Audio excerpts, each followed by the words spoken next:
Hello, my name is Michael, and I've been on the enlightenment journey for about 4 decades now, and finally have realized I might actually have something to share with people and to help people achieve something. And this is another one of the steps on the Kundalini Awakening process.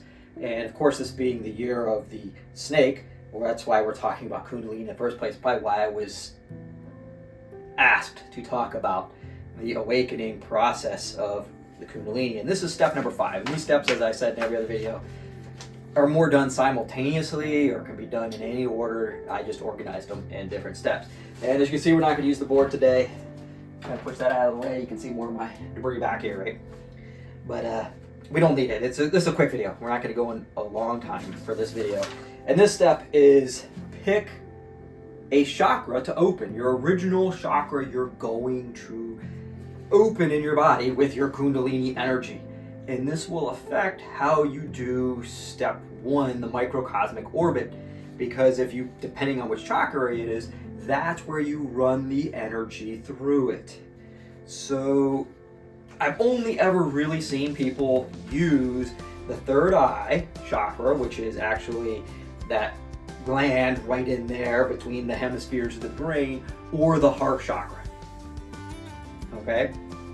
I think maybe the crown, you might get a little bit lost if you start opening that chakra, because it really, when you pick a chakra and you start working that chakra over and over and over again to open it, what happens is your Kundalini, when that energy originally balances and goes through that area, it does go through the whole body as it moves, but it will open that one up more so than the others, because that's the one you kind of picked in your own mind or whatever, and that's where you really drew your energy through it quite a bit.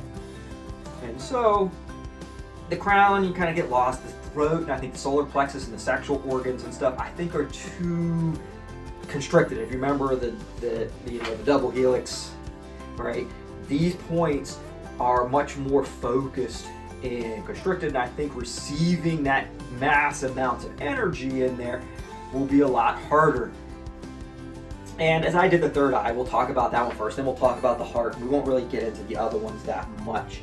So the third eye chakra, of course we know exactly where it is. When you run your orbit, you run it through your third eye mostly and try to pulsate it open. You can actually do third eye exercises where you do little spirals of energy in your third eye and all that kind of stuff. I know I did a lot of that. You can pulse it back and forth between the hemispheres and work on moving your energies in those areas. But what you'll find is when your third eye opens, some of the results you get are more in that ego area. That's where you get a lot of the ego death. You'll get it when you do the other ones too, because right after you open, do your Kundalini, then you have to go start moving that Kundalini through all of your chakras and open and balance and work that energy through all of them. Maybe get each and every single one far more efficient than it ever was before. So you'll open your heart chakra too. It just happens second, or happens after you do the original one. That's why we just pick an original one, so you're not kind of scattered everywhere. So you're constantly, that's the one you're focused on mostly. And also the third eye, you might get heightened vision, not just eyes. You might actually start seeing other things like spirits and stuff like that.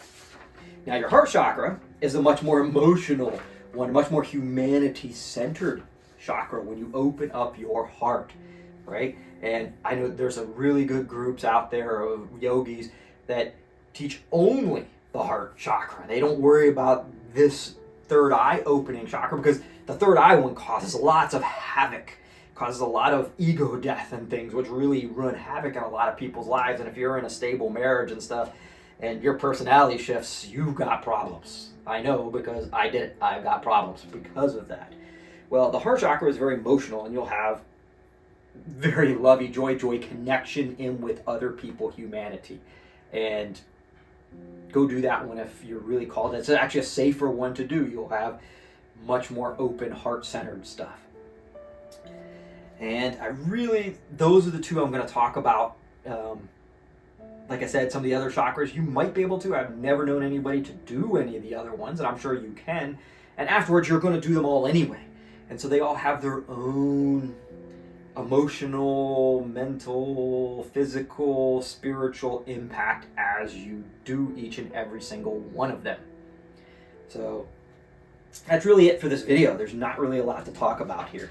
So thank you. I give you all love and hope you enjoyed the short video. See, I even fixed my collar for this video where the last one was all tweaked up.